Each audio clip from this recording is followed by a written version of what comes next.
Superheroes are badass motherfudgers. They can fly, have laser vision, ice breath, super speed, a gadget for everything, invisible aircraft, sorry birds, and in some cases, they can even talk to fish. Bad ass. However, despite being gods among us, Mortal Kombat developer NetherRealm thought it would be dead cool if we could make them fight their most feared antagonists, and each other. But not in a passive-aggressive, disappointing family dinner kind of way. Oh no. In an Uncle John brings his dangerous dog to dinner and it bites grandma kind of way. With Injustice 2 right around the corner, I'm Ben from What Culture, and here are 10 awesome characters that must be included. Grandma survived the attack. Number 10.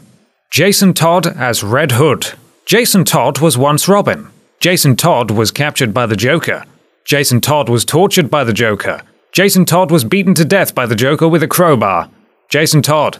As a skilled hand-to-hand fighter, gymnast, and detective trained by the Dark Knight for years, Todd re-emerged as the Red Hood and began acting as Gotham's very own Punisher, killing without mercy or even breaking a sweat, really. In terms of gameplay, Red Hood would be like the perfect mesh of Injustice 1's Nightwing and Deathstroke. Plus, his inclusion could lead to some interesting moments in terms of the arc and narrative of the overall story, not least because of his ties to both Batman and the Lazarus Pit.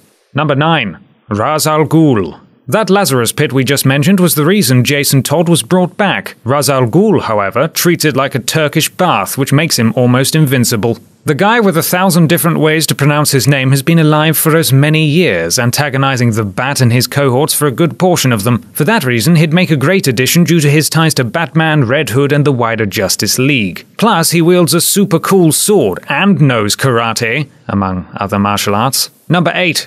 Plastic Man.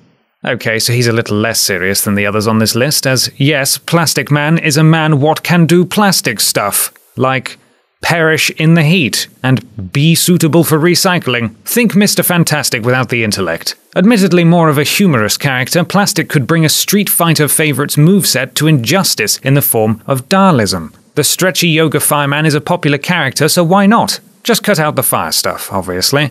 Plastic Man would melt.